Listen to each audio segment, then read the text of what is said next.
If you observe the world long enough, you begin to notice something uncomfortable about human nature. You see people who are ungrateful, jealous, and unnecessarily cruel. You see individuals destroy their own lives and the lives of others for the sake of temporary pleasure or petty revenge. You see a society that has more comfort and wealth than any civilization before it, yet it is filled with anxiety, depression, and anger. When we face this reality, it is easy to become bitter. It is tempting to conclude that human beings are simply evil, but the Stoic philosophers looked at the same darkness and discovered something far more unsettling, yet deeply liberating. The dark truth about human nature is not that people are evil. It is that most people are asleep. They move through life unconsciously.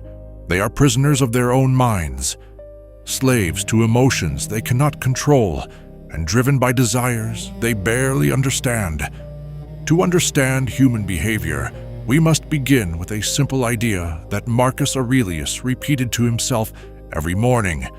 He reminded himself that during the day, he would meet people who were ungrateful, dishonest, arrogant, jealous, and selfish. But then he added something important. All of these qualities, he said, come from ignorance of what is truly good and truly bad. This is the key to understanding human nature. People do not act terribly because they are monsters. They act terribly because they are confused. Every human being wants happiness, but most people make a tragic mistake when trying to achieve it. They believe that happiness comes from external things: money, reputation, power, status, pleasure. Because of this belief, their entire life becomes a desperate struggle to obtain these things and to protect them from loss. If someone believes money is the greatest good, they will lie, cheat, and manipulate to get it. If someone believes reputation is everything, they will react with anger and hostility when they feel disrespected. But the Stoics recognized something different. They understood that external things cannot make you a good person. Wealth cannot give you wisdom. Power cannot give you integrity. Fame cannot give you character. The only true good, according to Stoicism, is virtue, the quality of your character. When you understand this, something inside you changes. You stop hating people for their behavior. Instead, you begin to see them as individuals suffering from a kind of mental illness. They are chasing shadows. They are fighting battles that cannot be won. And in the process, they harm themselves and everyone around them. Another uncomfortable truth about human nature is that most people are not truly free. Modern society celebrates the idea of independence, but the Stoics believed that most people live as slaves, not slaves to other people, but slaves to their own emotions: fear, desire, anger, jealousy. These emotions control the majority of human behavior. A person insults you, and suddenly anger takes control. The economy changes, and fear dominates your thoughts. Someone else succeeds, and jealousy poisons your mind. When this happens, you are no longer acting freely. You are being dragged through life by forces you do not control. The Stoics believe that freedom begins when you learn to question your own thoughts. Every moment of your life, the world presents impressions to your mind. Someone criticizes you. Something unexpected happens. An opportunity appears. Most people accept these impressions immediately. They feel anger and instantly believe they have been wronged. They feel fear and instantly believe danger is present. But the Stoic mind pauses. It asks a simple question: is this judgment true? Marcus Aurelius wrote that external events cannot touch the soul. They cannot enter your mind and force you to suffer. The suffering is created by your own interpretation of events. If someone insults you, they are simply making sounds with their voice. Those sounds cannot harm you. The harm only appears when your mind decides that the insult matters. In this sense, we are the architects of our own misery. But this also means something powerful. If our judgments create our suffering, then we also have the power to change those judgments. Another Stoic principle explains why human life often feels so fragile. Epictetus described what he called the dichotomy of control. Some things are within our control, others are not. Our thoughts, choices, and actions belong to us. But our reputation, our wealth, our health, and the behavior of other people are not fully under our control.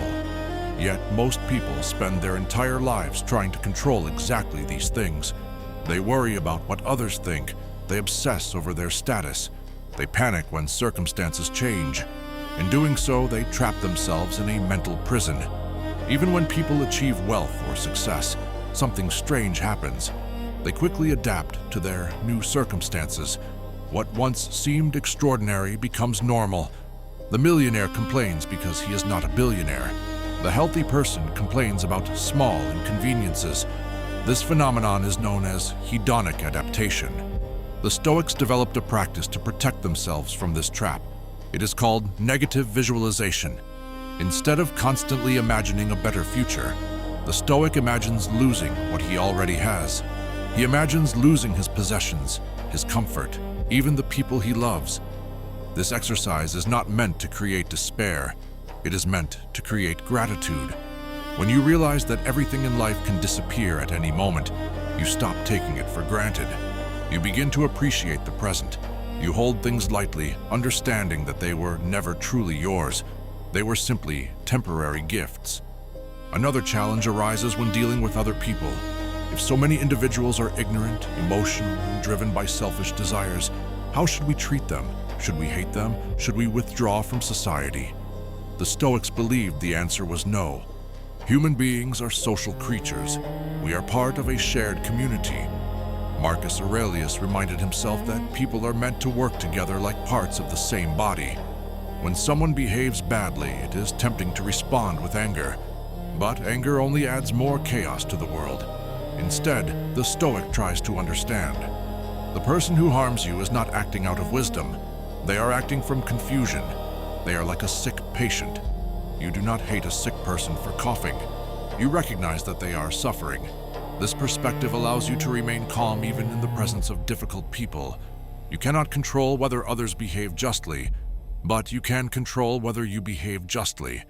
The Stoic focuses on his own character, his own actions, his own intentions. In the end, the dark truth about human nature is that people are fragile, emotional, and often unconscious. But within that truth lies a powerful opportunity. When you understand human nature, you stop expecting the world to behave perfectly. You stop demanding fairness from people who are still asleep. Instead, you turn inward.